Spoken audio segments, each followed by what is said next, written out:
Step into the world of multi-platinum recording artist, songwriter, and producer Karl Wolf as he takes you beyond the spotlight to explore the powerful connection between music and mental health. From navigating the pressures of a high-demand industry to managing rising talent like Dani Doucette, Karl offers an honest look at the emotional realities of a creative life. And in this episode of Awareness, which is episode number 17, by the way, it features personal insights from Karl, shifts in the creative process, and real conversations about wellness, resilience, and the evolving role of artists in breaking down mental health stigma.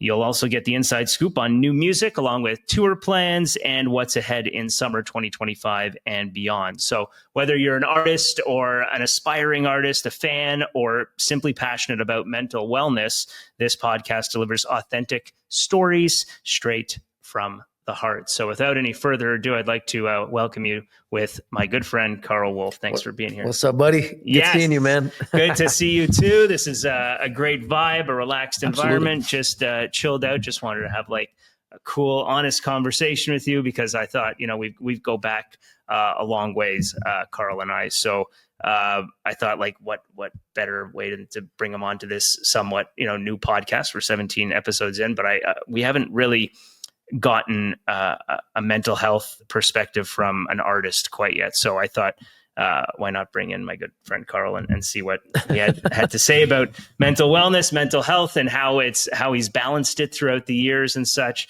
And listen, you've done big things over the years, and I've followed you religiously with your music through radio ever since working with you, probably since 2006 on various radio stations across Canada. Karl is, of course, well known across this great country of ours and in the Middle East and into the States. So we'll get to a little bit of that. But first, let's just dive right into the mental health stuff because I'm so interested. Because usually it's like I'm picking your brain about music all the time when it comes to radio station stuff.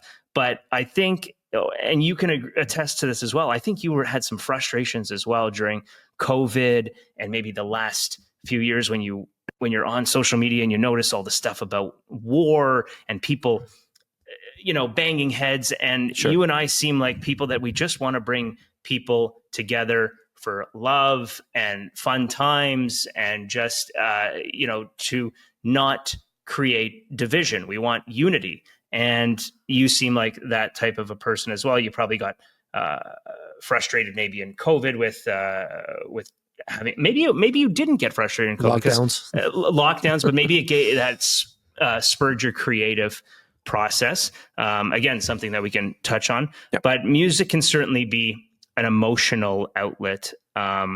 So for creating music for you, it's helped you manage your own mental health over the years, I would imagine at some point in time. Yeah. Yep.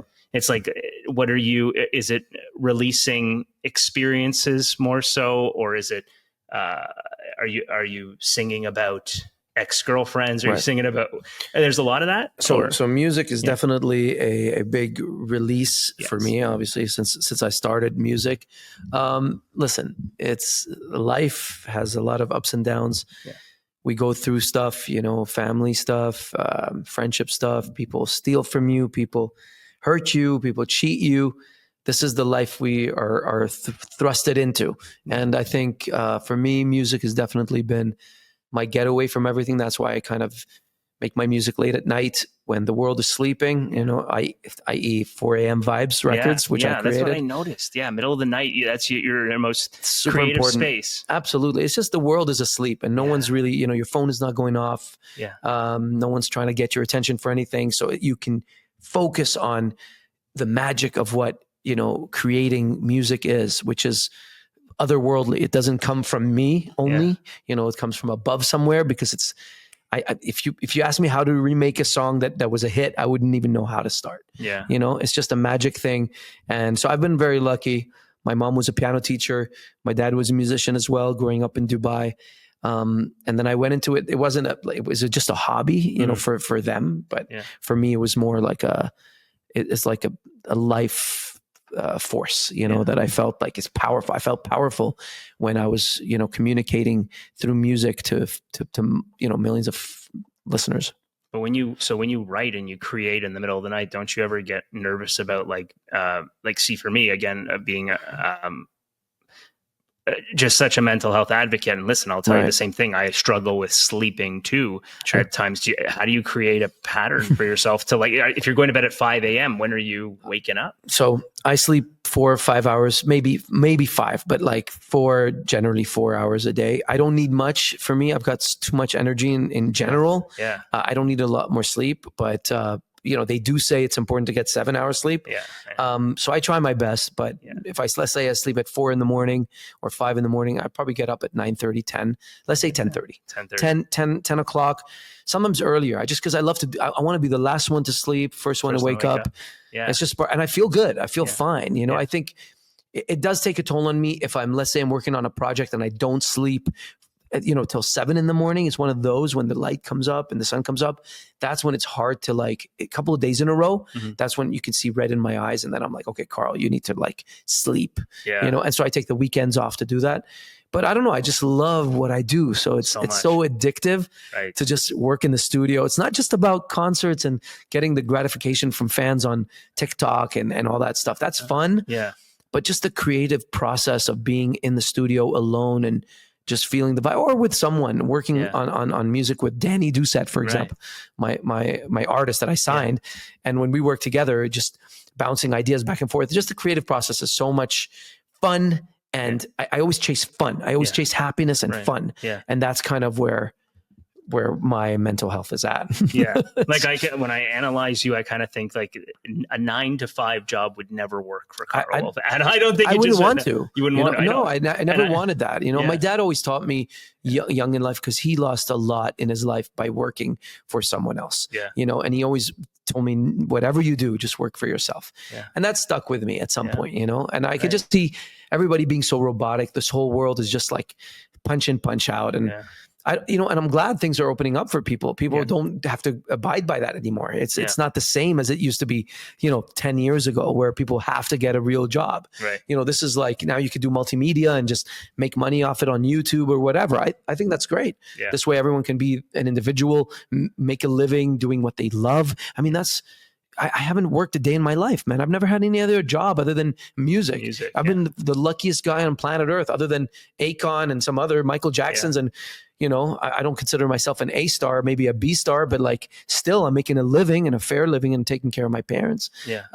It's been a great life so far. I can't complain at all. So fantastic. Yeah. I mean, the music industry, of course, it can be super intense, competitive, long hours. That's a different story. You also got the constant travel you have to go through, the public scrutiny at times. So how do you take care of your mental health amidst the pressures of your career? That's a beautiful question. There's so many answers to that, but some of my main answers would be working out.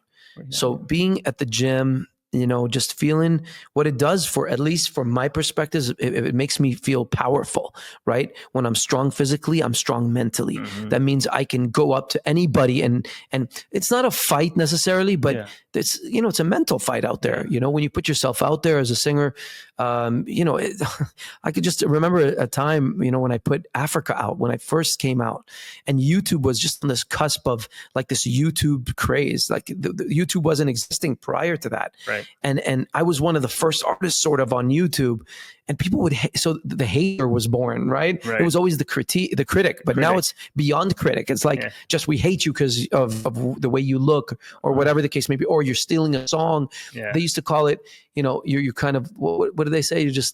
You're killing a song like Africa. You know what I mean? I'm like, are you I'm paying homage to the song. Yeah. That's the whole purpose of me remaking it. 50% of the people hated me, 50% of the people loved me, but that was why I became number one. Yeah. People would fight over it, right? Yeah. But seeing negative comments kind of hit me funny, and I was like, whoa, what's going on? How am I going to handle this? Yeah. I mean, do I really suck? Am I a really one-hit wonder? You know what I mean? They would call me a one-hit wonder, and it was like, I got to prove this, man. I got to prove them wrong. Yeah. So I guess just being in the gym, feeling strong, powerful, as you know, physically gave me that mental strength to kind of stand up to anybody physically if I needed to. Yeah. You see, and that made me powerful and not really care if anyone's hating. You know what I mean? Because I feel like it take you on. You know what I'm saying? 90% that kind of energy. 90% of them probably don't even say it to your face. It's all keyboard warriors most of the time. Yeah, you're right. Most, not only 99% of the time, because I've met some of the haters, really, and I've converted them, and it was very quick. It was immediate. It was the second I shook their hand and I knew who they were. Yeah. And I remember, and then just the way I grasped their hand tight and strong, they were like, okay, I got you. I got where you're coming from. You know, right away, it was like an instant. There should be no haters. I remember you from the first time I ever met you. It was the Virgin Radio Festival in Montreal, and you had like a lineup out the provincial park or whatever. Where were you again? We were in Parc Jean Drapeau. That's where it was. And it was a lineup way out there, coming to get pictures with you, autographs and everything. And I'm like, and you made time for every single person. You didn't let one person leave without being able to shake your hand, and I remember or hug you that day. Yeah, because you had a huge lineup, and that's something that should certainly be noted and show that you don't deserve any haters. Well, we're trying to spread love, man. That's what we make with music. You know, I mean, it's hard to see the state of the world that it is in today, you know, with wars and what's going on out there. I mean, it affects everybody. We see it on socials. You can ask a kid who's 10 years old, they'll know what's going on with the world. Yeah. It's prevalent. It's in our face. And our job is just to keep it like, you know, watch here. We're trying to keep you happy. Like you don't have to always deal with that stress. That could be hard on people, you know? So maybe I'm doing a good job without even knowing it, you know? Yeah. So you yourself, have you actually ever experienced anxiety, burnout, or depression during your journey in music, just in life? Absolutely. I mean, listen, this whole game of the music industry is such a struggle, and you got to fight through obstacles, jump through fire. I mean, it's a whole thing. People judge you based on image. So the first interactions with people in the music industry for me was in Montreal, and I don't want to name any names, but ultimately, you know, I've had an extensive career and I've had several lives with it. I've had, you know, I was part of Sky. I was part of Dubmatique before that, which was a rap group in Quebec. I was on my own, independent. I was with Tenzen, which was kind of a Massive Attack, Portishead, kind of, what would they call it? Like trip hop group. Then I was a producer for Star Academy. Right. Then I went on to Sky, I said, and then we toured as a solo artist. I mean, I've had many, many lives, and it's always been, you know, every stage was fighting a battle, you know, fighting obstacles, whether it was my image, whether I was not, you know, I was too ethnic, and I was not white enough or something, you know, I don't know. It was always like that. Yeah. And I never understood it because to me, I see music and I see people as souls and like spirits. Like if you're an asshole, you're an asshole. If you're a good person, you're a good person. So I never judged my whole life, even in high school. I remember this. The cool people, I didn't care for them too much. What I cared about was if they'd bully someone, I'd side with the bully, and I'd side with the victim, sort of getting bullied. Yeah. And everybody thought, "Why? You're a popular guy. Why would you care to hang out with that guy?" Yeah. And it didn't make sense to me. It never made sense to me. Right. So this is, but the industry does want to fight you down and bring you down. Yeah. And I do remember some moments early on where they were like, "Yeah, you don't have what it takes. You're never going to make it. You're, you know," and this is the industry. I'm not even talking the fans. I'm not even talking the public. The public is who saved me. Yeah. They're the ones who gave me a chance, not the industry. I'll tell you that much right now. Yeah. You know, this is for everyone to know. The labels never wanted to sign me. No one ever, anyone who had any standing in the music industry who was like of serious stature in the music industry gave me a chance. Right. It was literally the public. Yeah. And that's how I got to where I am. So through that scrutiny, I had to prove myself. And at that point, that's when the public gave me a chance. Yeah. Right. Sorry. And no, it's all good. Yeah. And through the scrutiny, I mean, you must have had to find ways of coping. And you said, obviously working out helps, and just, let's say for anybody else that might be going through this, an up and coming artist or an artist that's of your stature, what advice would you give to others facing these similar challenges? Well, there was a lot of moments, you know, like in my room at the time, like breaking down. Yeah. I remember a deal not going through, or them telling me that it's, they're not going to sign me, but they're just going to take my song or something like that. And it's just, many times, I remember many times in Montreal, just being in my room and breaking down. Yeah. It was hard, but that, I always remember saying this to myself, okay, they're breaking you down at night, but then you rise up in the morning and you build yourself up. That's kind of how it was. I sort of mentally forgot about what happened last night and just said, you know what, we got to take the rest, and break the barriers in the day. So what advice would I give people who are going through something like this? Is exactly that. At night, it's okay to cry. It's okay to feel the feels. Right. Feel the feelings. But feel it. Know why it's happening. Whatever. And then the next day, though, you got to be that wolf. You know what I mean? Right. You got to go get it. You got to see the light. You got to always envision where you want to go. Right. And you're going to fight people on the way, but never lose sight of the goal. I think that's kind of where it was for me. Right. So many people, obviously, they see the glamorous side of being an artist, a singer, the stage life, but not always the struggles when the curtains close. What's something that people might, be surprised to learn about the emotional toll of your profession?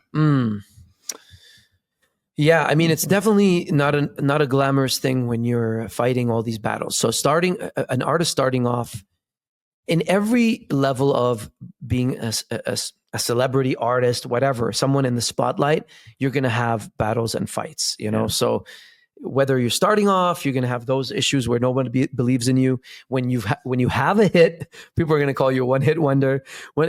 So you got to somehow get used to it and have thick skin. Yeah.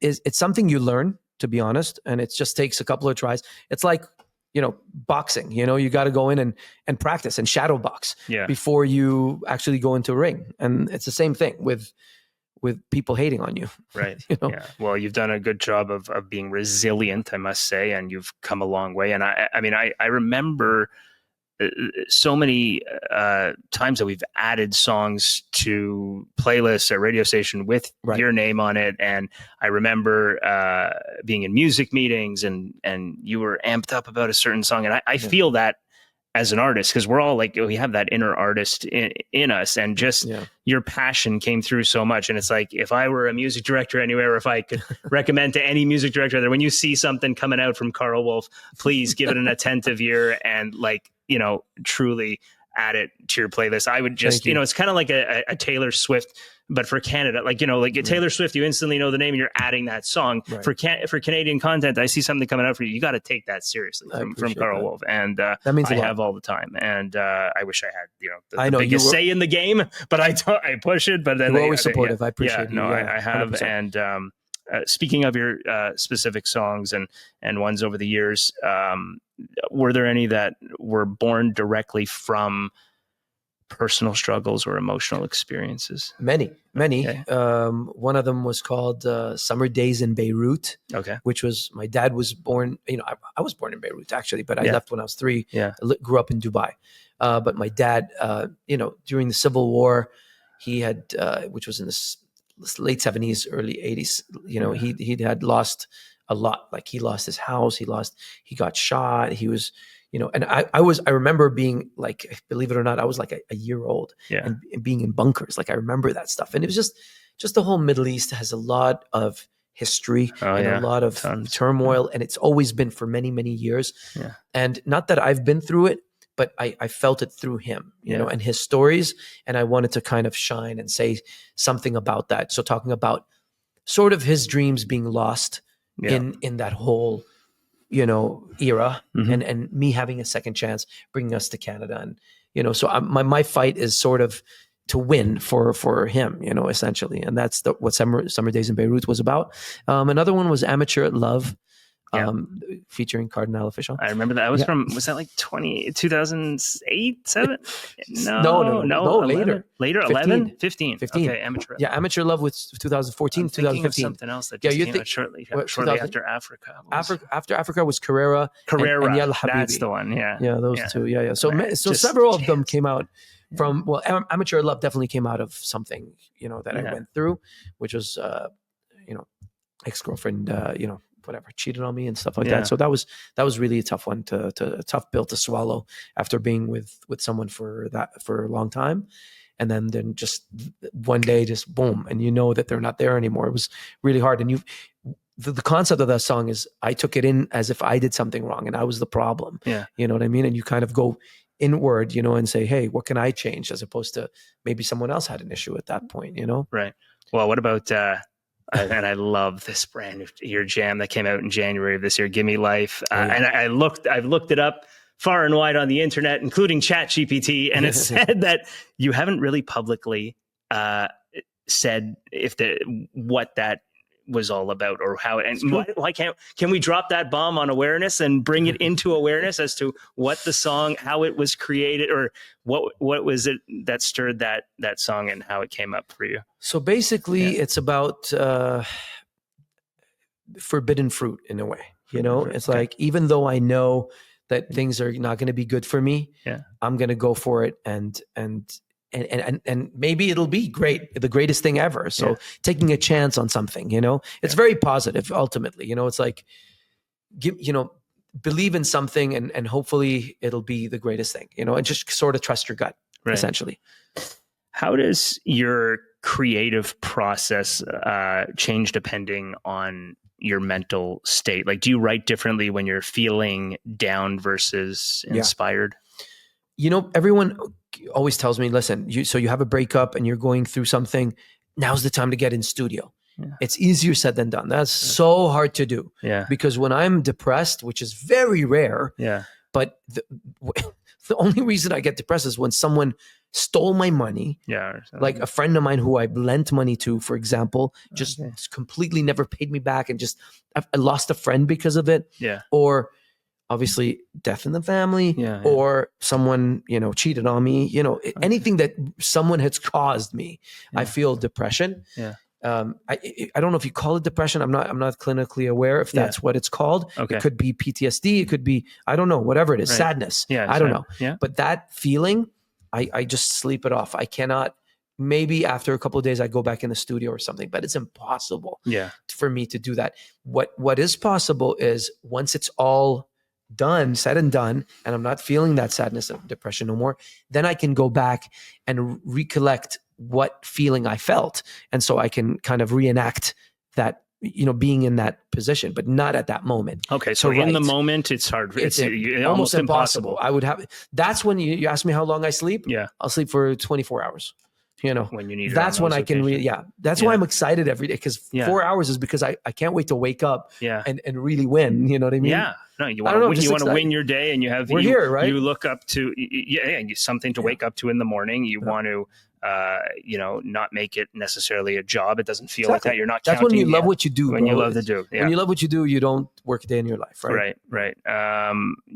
With music in mind, can music, both listening and creating, do you find that to be a healing tool for mental health, in your opinion, perhaps in your own mental health? Absolutely. Absolutely. I mean, I think that's why I do what I do. I don't, as far as I can remember, I've always wanted people to feel good around me. I wanted people to be happy. I want them to feel what I feel. Maybe I'm seeing a light that someone else that doesn't have is not fortunate enough to see that light. And I want to share that bright light. That's literally what I do. Beyond money, beyond success, beyond the notoriety, all that. It's just, it started when I saw people being bullied in school, and I would, and I see people fighting, and I never understood this concept of like hate and fight. And I wanted to stop that and affect that somehow. And I think music was a way where people would listen to me, as opposed to talking.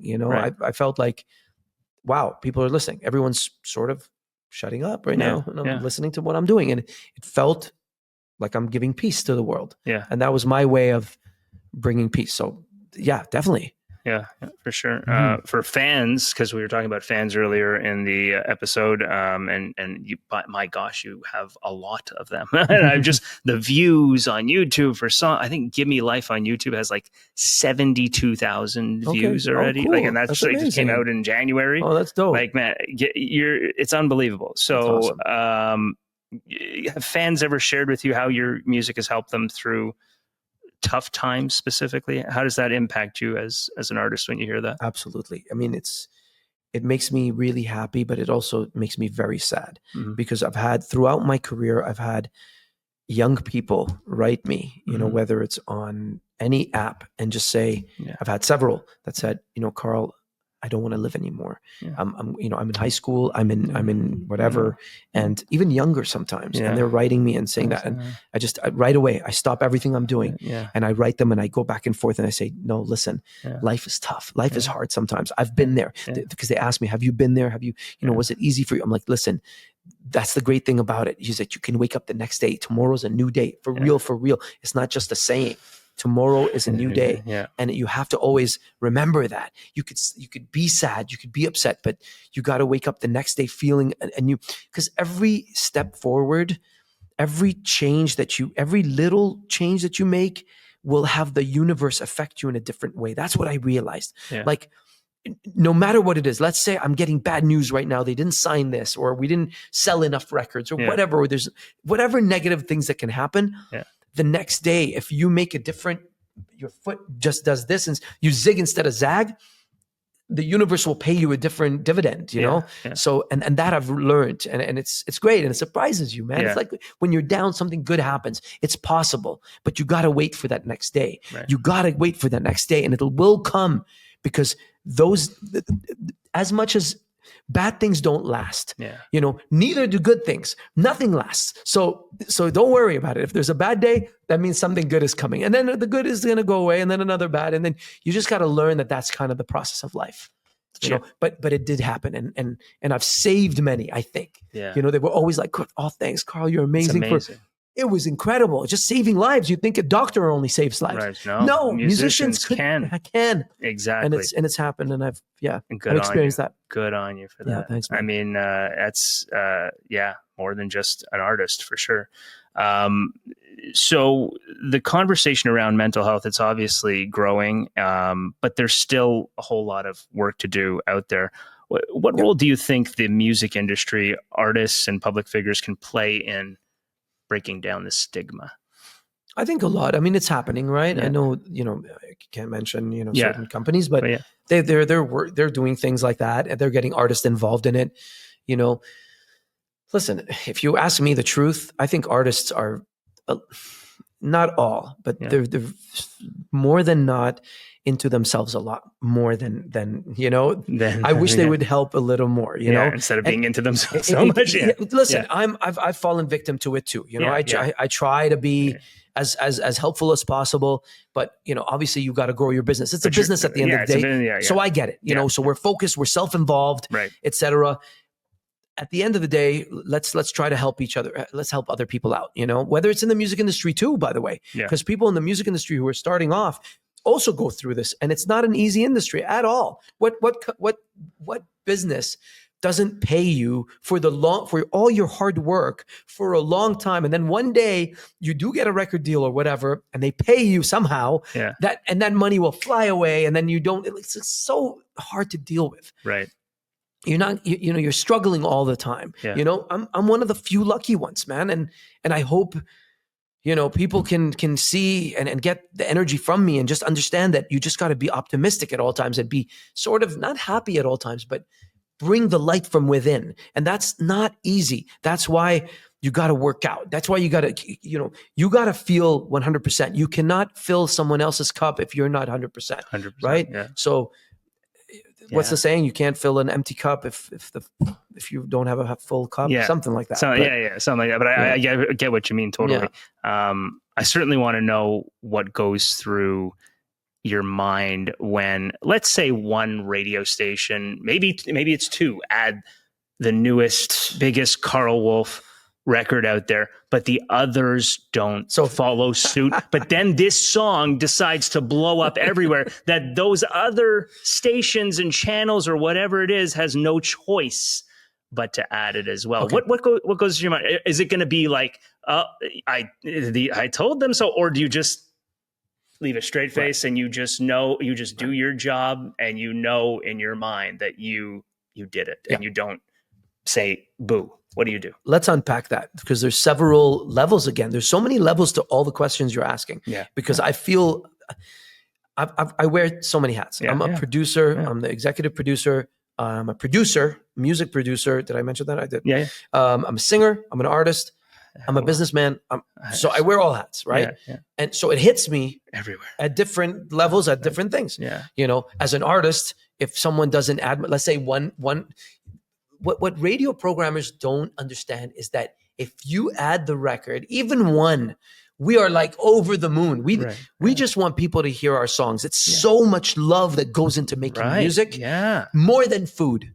More than, you know, how chefs get renowned and Michelin and this and that. Yeah. Artists are not only making food for you, they're making soul for you. They're pouring their soul out. Right. So it's very personal. Mm-hmm. It's not, Carl, you're taking too personally, you know, that we don't add your record. No. Me. Well, dude, this is my life. This is bro. everything that I've ever experienced going into one thing to show you, you know, one magical frequency, right? Yeah. So when a radio station or two jump on the record, it's the greatest feeling ever, okay? Yeah. And then from there, let's say, ask the artist for a second. The artist, it hits us the most as a mental health scenario, because we're like, okay, what about the rest? And how come the rest are not adding it? It's so frustrating, because you're trying to make a case in your mind, right? How can this work? And look what they're doing here. So I guess you got to just know that you got to build a case. You learn in time. Yeah. I wish you asked me this 20 years ago. I would have been so much more hurt than I am now. I totally get it now. Yeah. Now I understand you just got to build a case, just like anything, and show that it's succeeding, that it's working, the numbers are going up. Right. Boom. It's all business at the end of the day. Yeah. But when you're starting off, and if I can go back to that moment, you know, when I was younger, I mean, it would frustrate me, and not only frustrate me, I would want to make the case to them. I want to show them, I'm like, you don't know what you're talking about. You're going to see, you know? And then when it finally does, I was classy about it. That's the thing, because all I wanted was that. I don't care to say, you know, you were wrong. Yeah. You know, you're just classy about it. I was just not even that I'm not saying classy about it. I just knew that I got what I wanted. Yeah. I wanted everybody to hear my song. That was the goal. So you got to know, you know, it's not about showing off or whatever. Exactly. It's just, you just want it to get to the masses. Right? That's it. And that's it. That was the goal. That was the love for the music. Yeah. So we talked about fitness, and it's a huge part of your routine to manage your mental health. What are your go-to practices for protecting your mental health? Otherwise, could it be, do you do mindfulness? Do you simply unplug? Because I notice you have to be on your phone all the time. You're constantly in touch with fans, with managerial day-to-day duties. Do you throw your phone away one day a week and say, that's it, I can't do this anymore, just for one day a week or something? How else do you unplug? Man, or take care of the mental side? I don't know. I'm telling you, the only thing for me, because I love the whole industry. I love, again, every level. We should call this show levels. Because every level of this industry, I love. Yeah. So I love it all. Yeah, I love being in touch with the fans. I love checking all the back end on the Spotify. Right. I love talking, with my manager about money and business. I love every part of it. It's so much fun. Yeah. But every one part of it could be stressful, right? Yeah. So if you're focused on just one side, it could be stressful. And that's why I just shift. That's my trick. I shift from businessman to artist. When I'm fed up of the artist thing and I can't come, I've got a blank mind. I go to the fans. The fans are giving me a little bit too much. Then I go to business and money. If the money's like, I'm not in the mood. So I shift. But the one thing that I swear by, day after day, for the rest of my life, since the beginning of it all, is training. Is working out, is my body, my heart rate, my blood pumping. Yeah. I feeling alive, feeling strong. Strong physically means strong mentally. I will never say anything other than that, because that is the secret of my continuous movement success. Is medicine. Absolutely. Yeah. It is. And I swear by having a trainer, personal trainer, that is worth every dollar that you pay out. This Incredible. Is for the rest of my life. I'm going to have a personal trainer. I've had one for almost 20 years. Yeah. 20 something years I've had a personal trainer, because this way I could shut my mind off from all the craziness in the world. And I do put my phone aside for that. And then he works my body. Yeah. Or she, whatever, So basically telling me what to do. And I'm like whatever you want, I'll just do it. And then by default, your body's feeling great, and then your mind feels great. So personal trainer. Absolutely. What about a personal chef? Because what's the correlation? 80-20, 80% food, 20 is abs are made in the kitchen, 100%. Yeah. I agree with you. That's the hard part. That's the part where if life is treating you hard, then you got to eat what you want to eat. Yeah. But there are rules, more protein and less on carbs, not as much sugar, eat fruits instead of drinking fresh juice, because that's all sugar, instead of getting the fiber. I mean, there are balances to it, of course. Do I fail at it? Almost all the time. My trainer is going to kill me hearing this, but you can't be perfect, man. This is this life, or else you'll live to 1,000.